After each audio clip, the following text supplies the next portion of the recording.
கலைஞர் ஒரு முறை பேசும்போது நான் கேட்டேன், 1967 அண்ணன் இருக்கிறார், தம்பி நான் இருக்கிறேன், அண்ணனும் தம்பியும் சேர்ந்து காங்கிரஸை வீட்டுக்கு அனுப்புவோம் என்ற பேச்சை நான் கேட்டிருக்கிறேன். இன்று சொல்கிறேன், இந்த அக்கா இருக்கிறேன், இந்த தம்பி இருக்கிறார், இந்த அக்காவும் தம்பியும் சேர்ந்து ஸ்டாலினை வீட்டுக்கு அனுப்புகிறோமா இல்லையா என்று பாருங்கள், இல்லையா என்று பாருங்கள். நான் தம்பி அண்ணாமலைக்கு சொல்கிறேன், இந்த பாரதிய ஜனதா கட்சி அந்த உயிருக்கு நிகரானது.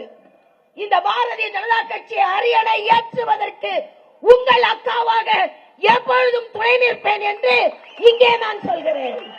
ஏனென்றால் காவி கொடி தமிழகத்தில் பறக்க வேண்டும். அண்ணா வளர்த்தது தமிழ் அல்ல, ஆண்டாள் வளர்த்தது தமிழ் என்பதை தமிழக மக்கள் புரிந்து கொள்ள வேண்டும். பெரியார் வளர்த்தது தமிழ் அல்ல, பெரியாழ்வார் வளர்த்தது தமிழ் என்பதை புரிந்து கொள்ள வேண்டும். உங்கள் பெரியார் வளர்த்தது தமிழ் அல்ல என்பதை புரிந்து கொள்ள வேண்டும். ஆக இன்று நாங்கள் திருவான்மியூரில் விதைத்திருக்கும் விதை விருட்சமாக மாறி 2026 இந்த திராவிட மாடல் திருட்டு கூட்டத்தை வீட்டிற்கு அனுப்புகிறதா இல்லையா என்று பாருங்கள்.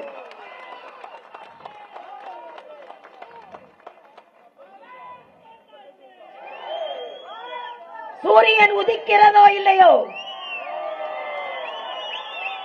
கைகள் உயர்கிறதோ இல்லையோ, இலைகள் துளிர்க்கிறதோ இல்லையோ, தமிழகத்தில் தாமரை மலர்ந்தே தீரும்.